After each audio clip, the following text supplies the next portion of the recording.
بس انت عارف انه المحاكمه كانت كلمه واحده. هل انت مذنب؟ هل انت مع المجموعه؟ نعم، اذا انت مذنب. واخذوهم على الميدان مباشره، قعدوهم في ميدان السجن الحربي وبيتوهم ليله واحده، وكانوا الشهداء كلهم عارفين انهم ثاني يوم حيتم ذبحهم وحيتم قتلهم، وعارف انهم قضوا الليله دي كلها مع القران ومع الصلاه ومع الصيام. وانا دخلت السجن اللي هم دخلوه ده وانا ضابط معاش، نزلت في محكمه عسكريه برضه في 2008، وعارف انه الشهيد اكرم ما كان معتقل، عارف انه اكرم جاب رجلينه الى السجن وقال لهم وقد قبضت الرجال انا جزء من الرجال ديل. الله اكبر. الشهيد اكرم عمل موقف سوداني ما حد عمله، لانه الشهيد اكرم ما كان حد يعرف انه من جزء من الانقلاب. الشهيد اكرم لما جمعوا المجموعه ما كان وصل معتقلين، لما عرف انه اصدقائه اتقبضوا وزملائه اتقبضوا دور عربيته وده فتح باب السجن. قالوا له انت منو؟ قال لهم انا اكرم الفاتح يوسف. قال له انت شنو؟ قال لهم الرجال الجوا ديل انا اخوهم وانا معاهم، كان قتلتوهم انا معاهم، كان خليتوهم انا معاهم.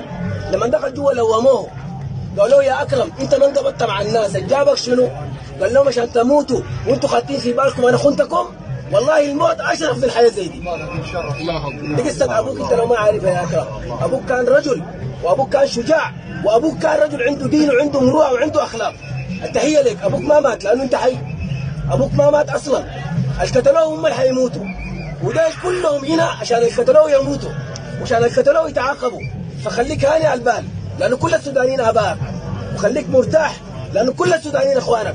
ابوك مات رجل وابوك مات شجاع، وضربوا اكرم كموقف يتكلموا به ضباط القوات المسلحه لحد الان، لحد الان. واسمع القصه دي مني انا، وانا المكان اللي اعتقلوا فيه كنت فيه، والمكان اللي اعتقلوا فيه قابلتهم واحد واحد، والعساكر اللي شاركوا في قتلهم انا بعرفهم بالاسم، ورفعنا الاسماء دي الان ومنتظرين العداله، والعداله حتجي لابوك ولكل الناس. فاطمئن وقر عينا، يكفي انه ابوك مات شهيد وما في اكرم من الشهاده. شكرا يا اكرم. تحيه لك. الله اكبر. تحيه لك. الله يكرمك. شكرا جزيلا. تحيه لك يا اكرم.